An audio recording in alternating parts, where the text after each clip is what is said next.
be opening back up the bar, which again is really important to a few of the folks in the wedding party. But I also know that it's really important to a few of the folks in the aunt and uncle row as well. So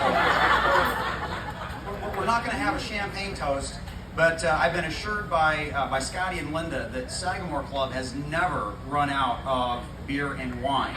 So I told them, I said, Scotty, you haven't met my aunts and uncles. You haven't met the Adam family. So if we could do our best to make sure that there's a line going back and forth to the bar for the wine, that would be greatly appreciated. But it is wonderful to have you all here today. And I want to share a few stories. I don't want to take more time than is deserved or allotted. But the band does start when I'm done, so you'll probably all be giving me the high sign or the cut sign real soon. But I got to share a few stories about Braydon and just kind of why I knew that this was going to be the right fit. I remember the first dinner that I ever had with Braydon. You know, it was it was a family dinner, right? So that means it was at the local Mexican restaurant. It was our favorite local Mexican restaurant. And so Morgan brings in Braydon, and she's like, I want to introduce Braydon, and we knew about Braydon before, obviously, but so it's the first big family meal. And he immediately starts telling a story about how when he was younger, he was with a group of friends, and he'd fallen out of a Jeep as they were like driving down the road.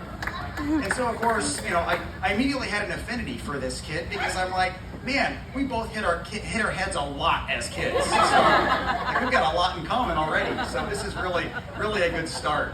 But then, as their relationship progressed, Braydon asked me to lunch one day, and he says, I really want to talk to you about marriage and Morgan. And it was incredible time that day because it was a chance for he and I to talk about his love for God and for Jesus and how important faith is to him, and that was so important to me. Obviously, you saw that with his commitment today, and I believe it's very important that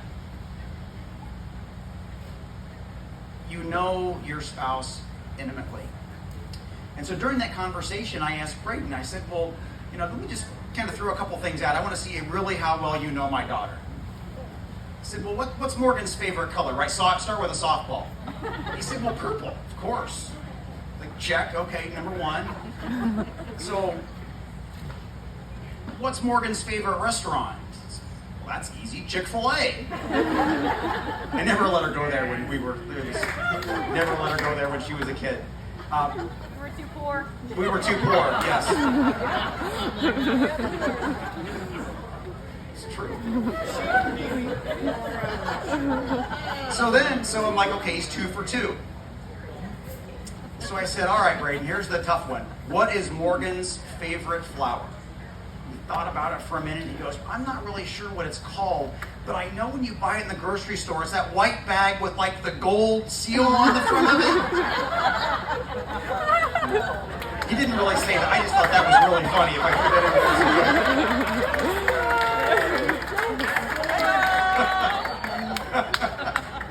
But no, he said, he did think about it for a minute. He goes, I don't think Morgan really has a favorite flower, which is actually true. She doesn't have a favorite flower, although her mom and I always thought growing up that her favorite flower was the dandelion, because whenever we'd put her on a soccer field, that's all she did was pick dandelions. So,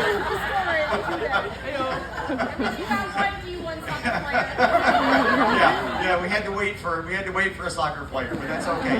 You were beautiful out there, honey.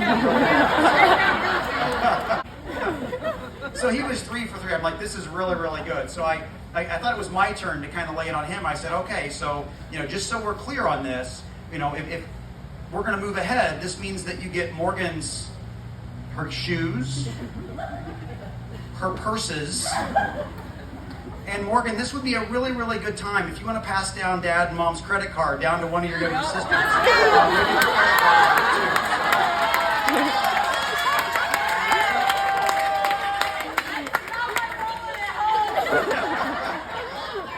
Forgot her wallet home. Now that's a trick she learned from this young lady here in 93 at the front row. Love you, Grandma Francis. Just call him as I see him.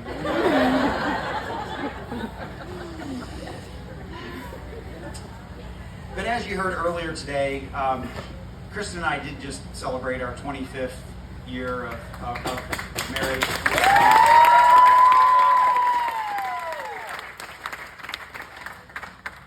It's gone by in a flash. It's gone by in a blink. You were all younger then. I'm still young. Kristen's still young. You're still 25. I'm still 25. 25! Well, Kristen was 13, I was 12, but the ceremony was in Kentucky. But success in marriage really is about, just your perspective. It's really about how you define your relationship. And so there are a few words that I always have believed in that have been successful for Kristen and I. Things like fair. And what that means. And what that means, Braydon, is that if there's ever an argument, if there's ever a fight, it will always be your fault. That's fair. It's totally fair. Or like equal.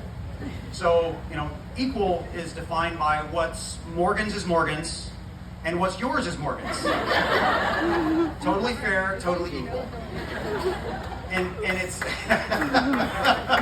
thank you for the clap there, Donovan. I know. Right here. And I was reminded about communication this morning. Everybody at our house, oh my gosh, it was so fantastic, other than the alarm went off at 5:05 a.m. But everybody was up. I kind of come out, I'm like, oh my gosh, there's a whole house full of people. There was music. They were already dancing. Everybody was excited. I think they had mimosas at it's 5 o'clock somewhere. It was 5:05 at our house. But they were having such a great time. And a short while later, Kristen comes up to me and she says, it's my turn for the makeup chair. They were doing hair and makeup. It's just my turn for the makeup chair. My hearing is not what it used to be. 25 years, right? And so I actually thought she said, it's our turn for the make-out chair. So that was really nice this morning. Okay, so but seriously, love is all about forgiveness. Love is all about never giving up on each other. I can tell you that atoms aren't quitters. Can I get an amen? Amen. And I certainly didn't raise a quitter. You just can't ever give up on each other. But I am blessed to have Kristen as the love of my life. I've always believed that her strength was my greatest strength. And to have her as my soulmate is something that I've always wanted for all of my daughters, is that they could find their soulmate. And Braydon, there's no man on this planet that is good enough for my Morgan. But if there was, he would be you. And thank you.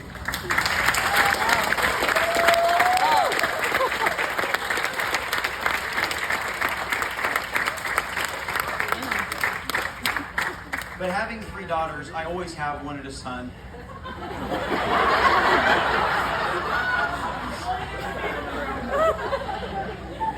And now I have one. So, Braydon, thank you so much for playing golf with me.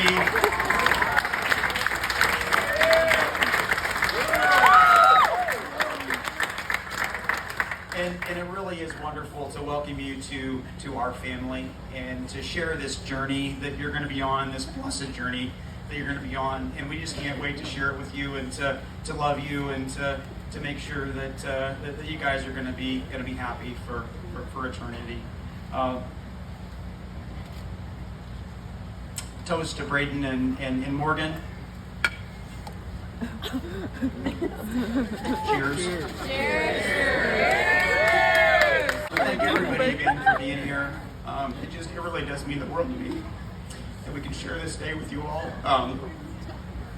Thanks to all the prayers. I mean, look at this. The sun was shining just a moment ago. Come on. What severe thunderstorms? And I want to say to both of you that God bless you, hold you, and amen. Amen. Let's dance.